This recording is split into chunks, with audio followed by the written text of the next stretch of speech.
تفسیر القرآن۔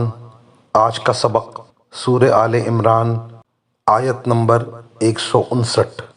اعوذ باللہ من الشیطان الرجیم، بسم اللہ الرحمن الرحیم۔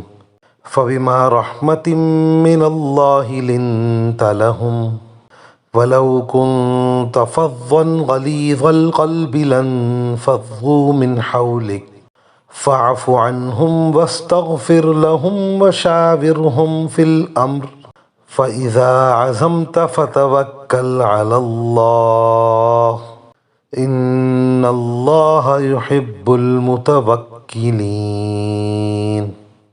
ترجمہ: ان واقعات کے بعد اللہ کی رحمت ہی تھی جس کی بنا پر اے پیغمبر تم نے ان لوگوں سے نرمی کا برتاؤ کیا۔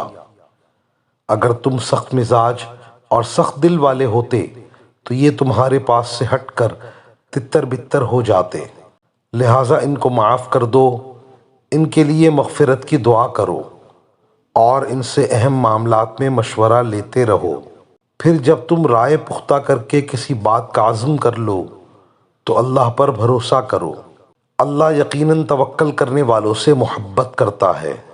غزوہ احد کے موقع پر مسلمانوں سے جو لغزش ہو گئی تھی، میدان چھوڑ کر چلے گئے تھے، جس سے رسول اللہ صلی اللہ علیہ وسلم کو غم پہنچا اور تکلیف ہوئی، اس پر آپ صلی اللہ علیہ وسلم نے ان سے سختی کا معاملہ نہیں کیا، ڈانٹ ڈپٹ نہیں کی۔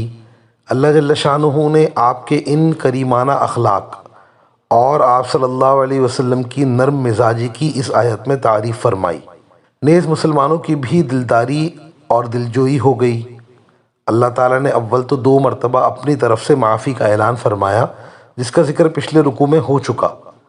پھر اس آیت میں نبی کریم صلی اللہ علیہ وسلم کو ارشاد فرمایا کہ آپ بھی معاف فرما دیں، اور نہ صرف یہ کہ خود معاف فرما دیں بلکہ ان کے لیے اللہ جل شانہ سے بھی استغفار کریں، اور مزید دلداری یوں فرمائی کہ آپ صلی اللہ علیہ وسلم کو ان سے مشورہ لینے کا حکم دیا۔ پھر فرمایا کہ مشورے کے بعد جس طرف آپ کی رائے پختہ ہو جائے اللہ کے بھروسے پر اس پر عمل کیجیے۔